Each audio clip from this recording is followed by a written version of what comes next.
नमस्कार। ईपीएस के पेंशन धारकों के लिए इस वक्त की बहुत ही बड़ी और महत्वपूर्ण दोस्तों खबरें निकलकर सामने आ चुकी हैं, जिसके बारे में दोस्तों आज की इस वीडियो के अंदर बात करने वाली हैं।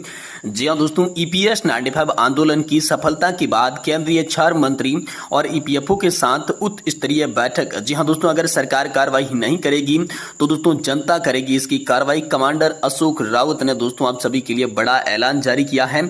वहीं दोस्तों ईपीएस 95 पेंशनर्स को जल्द मिलेगी बड़ी खुशखबरी। नेशनल एजुकेशन कमेटी के मुख्य कमांडर अशोक जी रावत ने कह दी सभी पेंशन धारकों को बड़ी बात। तो आखिरकार नेशनल एजुकेशन कमेटी के मुख्य कमांडर अशोक जी रावत ने क्या बड़ी बात कही है, ईपीएस पेंशन को लेकर जल्द कैसी खुशखबरी मिलेगी, इसके बारे में भी दोस्तों आज की इस वीडियो के अंदर बात की जाएगी। वहीं दोस्तों 7.5 लाख सरकारी कर्मचारियों की सैलरी बढ़ेगी। महंगाई भत्ते को लेकर आप सभी के लिए आदेश जारी हो चुका है, तो इसके बारे में भी आज की इस वीडियो के अंदर बात की जाएगी। वहीं सभी पेंशन भोगियों को ध्यान देने योग्य बात, आप सभी पेंशन धारकों के लिए खुशखबरी भरा ऐलान सामने आ चुका है। जी हां दोस्तों, अब फटाफट होगा पेंशन से जुड़ा हर काम। डीओपीपीडब्ल्यू ने किया खुशखबरी का ऐलान, तोहफा आप सभी के लिए जारी कर दिया है। तो आखिर डीओपीपीडब्ल्यू की ओर से क्या खुशखबरी का ऐलान, क्या तोहफा आप सभी के लिए जारी किया गया है। ईपीएस पेंशन से जुड़ी आज की 4 प्रमुख बड़ी खबरों की चर्चा आप सभी के लिए करने वाले हैं। इसीलिए आप सभी पेंशन धारकों से निवेदन है कि दोस्तों वीडियो को आप लास्ट तक देखिएगा।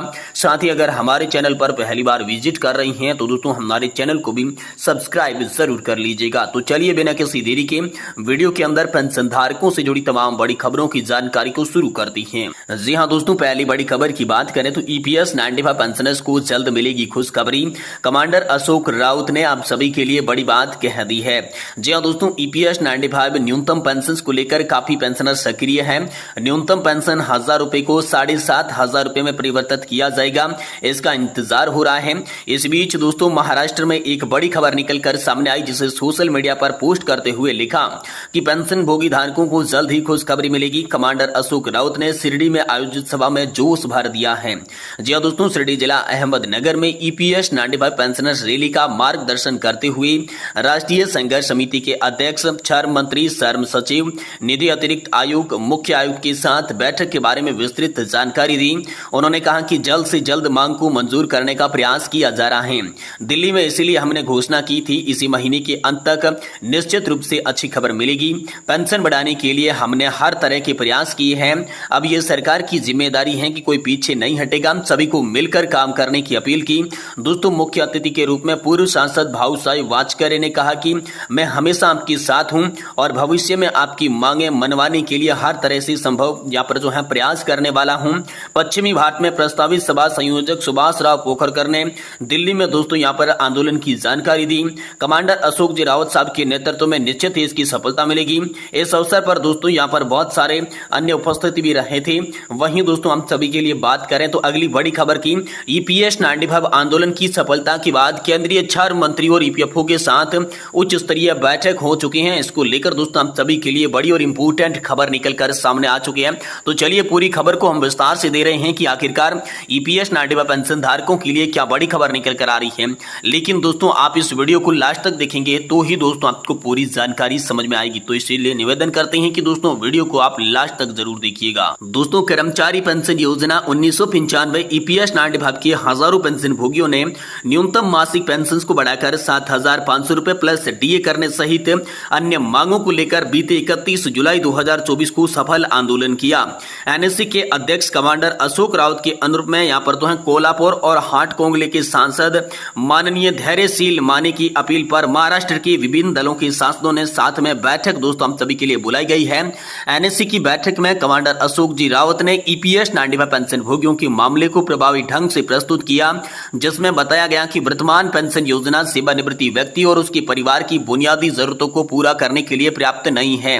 उन्हें इस योजना के तहत अल्प पेंशन जीवन यापन करने वाले पेंशन भोगियों की दयनीय स्थिति पर प्रकाश डाला। माननीय 4 मंत्री द्वारा दोस्तों यहाँ पर जो है ईपीएस 95 पेंशन धारकों के प्रतिनिधि की एक टीम ने चर्चा बुलाकर जवाब दिया। उन्होंने पेंशन भोगियों को भरोसा दिलाया कि सरकार उनकी समस्याओं का जल्द समाधान निकालने के लिए गंभीर है। दोस्तों यहाँ पर डॉक्टर मांडविया ने पेंशन भोगियों को भरोसा दिया कि प्रधानमंत्री से लेकर हर कोई उनकी समस्याओं को हल करने के लिए प्रतिबद्ध है।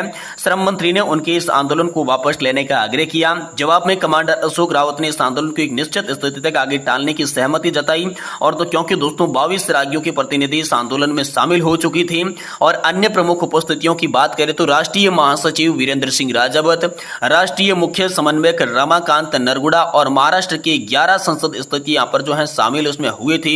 दोस्तों ईपीएफओ कार्यालय की हरकत में आया और इसी के बाद दोस्तों एनएससी के प्रतिनिधि मंडल के साथ ईपीएफओ कार्यालय में एक आपातकालीन बैठक हुई जो कि आधिकारिक समय से आगे तक चली और विभाग के आश्वासन के साथ ही सकारात्मक तरीके से इस बैठक को संपन्न किया गया। और इसी के बाद दोस्तों पेंशन धारकों की उम्मीद और भी ज्यादा जगी और उन्हें लगने लगा कि अब हमारी जो मांगे हैं वो मंजूर होने वाली हैं। इसको लेकर दोस्तों आप सभी के लिए हाल फिलहाल में बड़ी खबर निकलकर सामने आ रही है।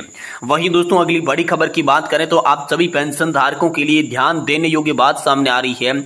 जी हाँ दोस्तों, अब फटाफट होगा पेंशन से जुड़ा हर कोई काम। डीओपीपीडब्ल्यू ने जारी किया खुशखबरी का ऐलान और आप सभी के लिए बड़ा तोहफा जारी किया है। तो दोस्तों आखिरकार डीओपीपीडब्ल्यू ने क्या तोहफा जारी किया है, चलिए इसके बारे में विस्तार से बात करती हैं। दोस्तों अभी हाल ही में केंद्र सरकार के अंतर्गत आने वाली पेंशन विभाग यानी कि दोस्तों डीओपीपीडब्ल्यू की बैठक बैंकों के साथ हुई थी। इसी में दोस्तों 5 बैंकों ने यह तय किया है कि अपने पोर्टल को केंद्र सरकार के भविष्य पोर्टल के साथ लिंक करेंगे ताकि पेंशन धारकों को अलग अलग लेवल पे सुविधाओं का फायदा मिल सके। डीओपीपीडब्ल्यू ने ऐलान किया है कि अब SBI, bank of Baroda, Punjab national bank और केनरा बैंक के पोर्टलों को भविष्य पोर्टल के साथ जोड़ा जाएगा। इस पोर्टल से पेंशन भोगी अपनी पेंशन की स्लिप, लाइफ सर्टिफिकेट का स्टेटस, भुगतान का विवरण, फॉर्म 16 और अन्य लाभों की जानकारी जान पाएंगे।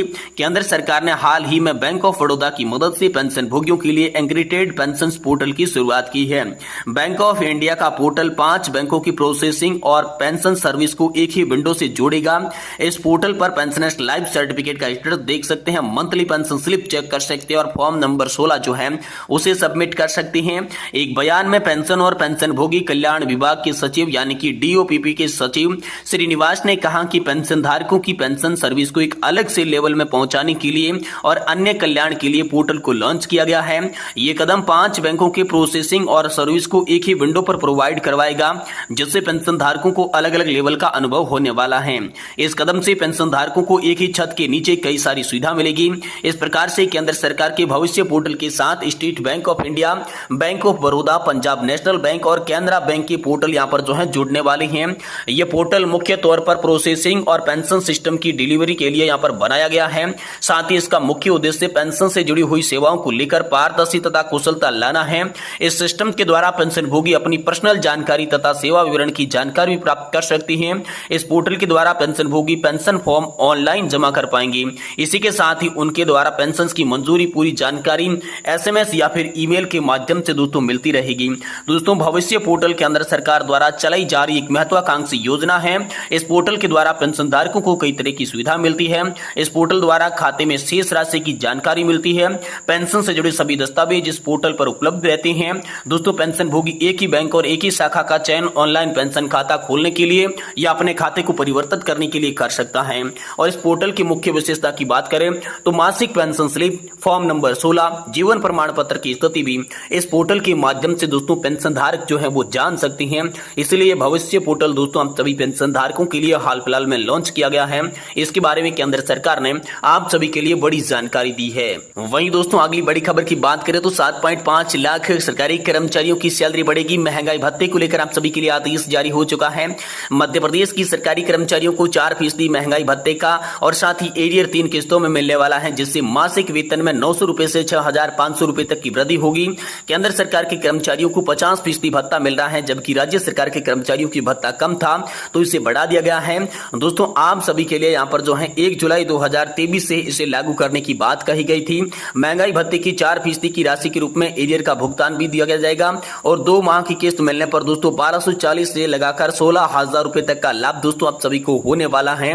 ये बड़ा आदेश हम सभी के लिए आया है और दोस्तों केंद्र सरकार इसमें संभावित बढ़ोतरी और भी कर सकती है। इसको लेकर बड़ी खबर आई है, जिसमें 3 या फिर 4% डीए बढ़कर 54% आप सभी को डीए मिल सकता है। ये बड़ी खबर हाल फिलहाल में पेंशन धारकों के लिए निकल कर सामने आ रही है।